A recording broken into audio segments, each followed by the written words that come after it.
Hi, my name's David Eric Finn, and I can relate to some of Scott's story there. Because about 7 years ago, I was looking at an envelope and I got like a paper cut. I'm with you, dude. But as far as my story on something which is whack, about 80 pounds ago, and if you gain 3 to 5 pounds a year after high school, you can do the math. But anyway, about 80 pounds ago, I was a lifeguard.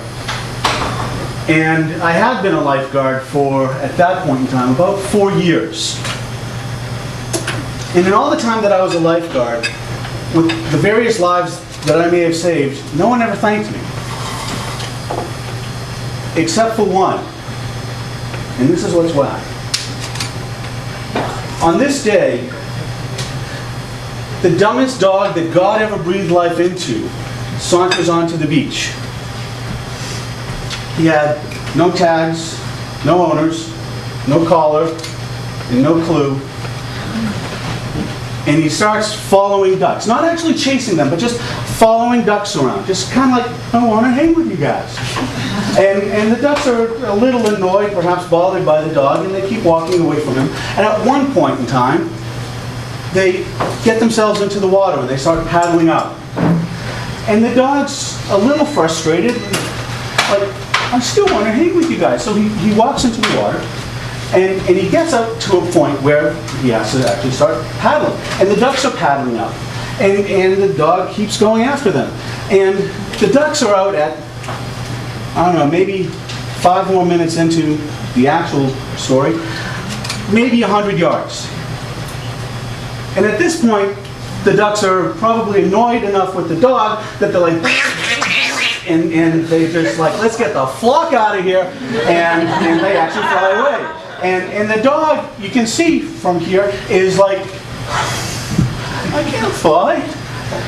So, rather disheartened, turns around and starts getting back to the shore, and then comes to the flabbergasted realization, I can't swim either. And just like you would see a person in an older movie where they're going under, the dog is doing just that. And I'm like, oh no, the dog is actually drowning. So it's Dave, 8-pound letter, Dave to the rescue. And I go out there and I'm swimming and I'm doing my modified crawl so I can keep my eye on the dog, and he goes under. And I think he's gone, but he comes back up again. So, great. So he's desperately gasping for air in between his going unders. By the time I get out there, he's now under. I have to go into the water and search for him, because the water's a little murky. You can't really see him. And I feel him, and I grab him by the scruff of his neck, and I pull him up. And I get him up on my hip, and I do sort of a modified side stroke that we learn as lifeguards and stuff. And I'm swimming, and I get him to the shore, and he's not breathing. And if any of you ever had CPR, you know about squeezing the nose and pulling the chin forward on a person. This is a dog. So I can't. So what I'm doing is I'm down here with the dog, and I'm trying to figure.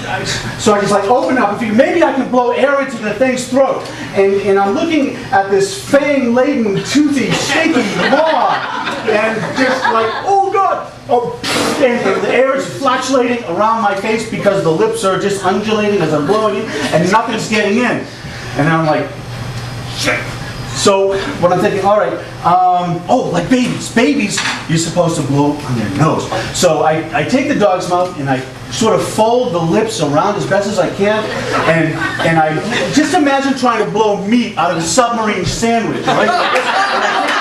And I did say blowing meat in the same sentence, but nothing was, Anyway, so I do that like 3 times, and then the dog sort of rolls over, he coughs, and this milky white substance sort of comes out of him, and I'm like, yeah. And I'm panting like a dog, and he's panting like a dog. And he gets up, And he licks me on my hand. And then he goes on his way. And I came to realize at that point in time, what's whack is that he's the only one that ever thanked me. And I think thanking is important. So I'd like to thank you for listening to this story.